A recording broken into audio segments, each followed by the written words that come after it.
शब्द आहे माझा.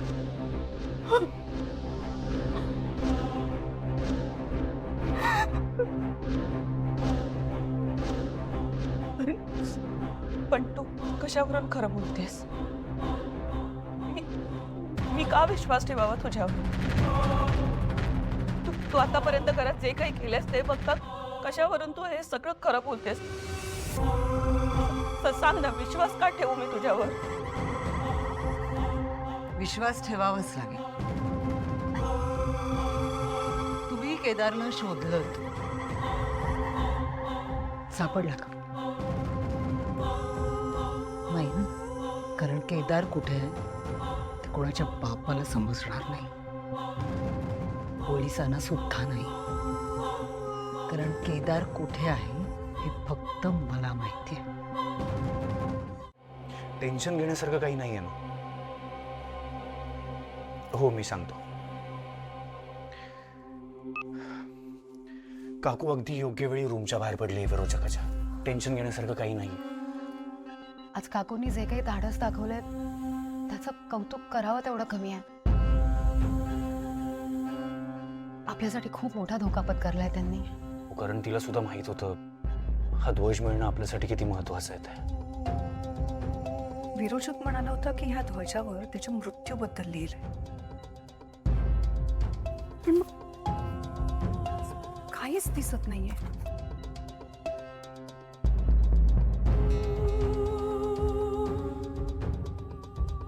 कुठे काय लिहिलंय याच्यावर?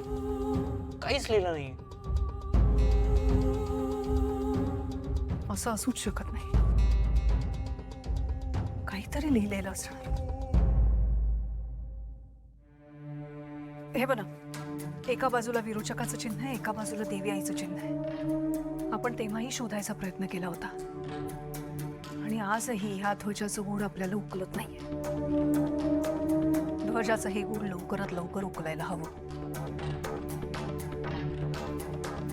विरोचक म्हणाला होता की माझ्या मुलाने जी चूक केली ती नाही करणार मी. तह नाही होणार, तह नाही. ती चूक तू करणार नाही. कुठला तह? तहाचं काय गूढ आहे ते कळायला हवं. कारण तहाचा कोणताच उल्लेख ग्रंथात नाहीये, पंचपेटिकेत नाहीये. कदाचित त्याचा ध्वजाशीच काहीतरी संबंध असेल. आत्या, आता आणखी उशीर करून नाही जाणार. ध्वज आपल्याकडे आहे, विरोचकाला कळण्याआधीच काहीतरी करायला हवं. पण काय करायचं काय आपण?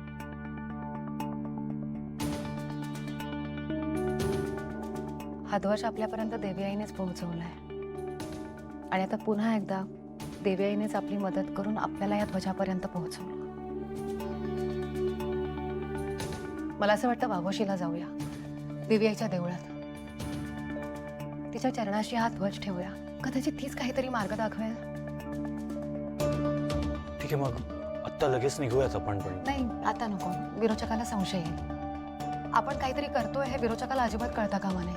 आता काही झालं ना तरी पुन्हा विरोचकाला ध्वजापर्यंत पोहोचू द्यायचं नाही.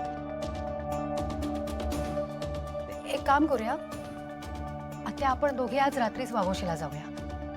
आम्ही उद्या पहाटेपर्यंत परत येऊ. म्हणजे विरोचकाला कळणारच नाही आपण काहीतरी केलंय. नेत्रा, काय बोलतेस तू?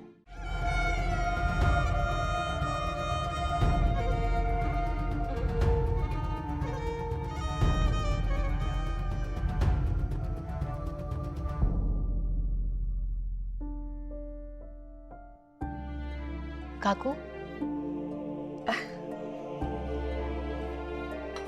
तुम्हाला थँक्यू म्हणायचं होतं.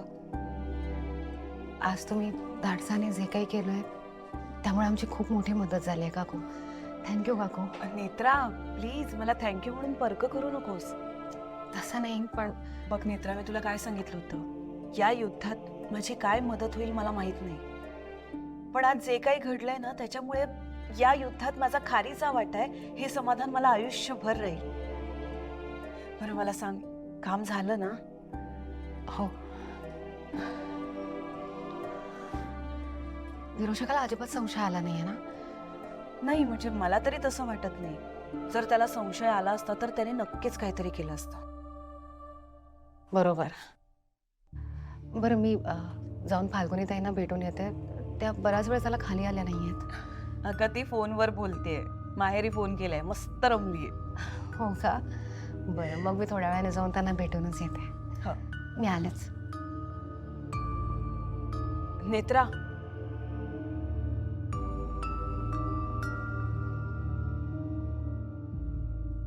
विरोचकाला खरंच माहित असेल का ग केदार कुठे आहे ते?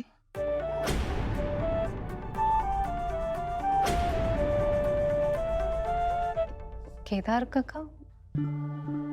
हो म्हणजे विरोचकाला बोलण्यात गुंतवण्यासाठी मी केदारचा विषय काढला होता. तेव्हा विरोचक आत्मविश्वासाने म्हणाला की त्याला माहिती आहे केदार कुठे आहे ते. मला कळतंय नेत्रा, पण विरोचक जे काही म्हणाला ते खरं असेल तर, त्याला माहित असेल तर केदार कुठे आहे ते, आणि माझा केदार जर परत येणार असेल ना तर मला ते हवंय.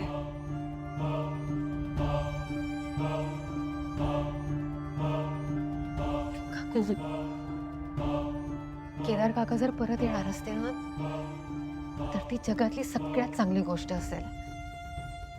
पण जेव्हा ते परत येतील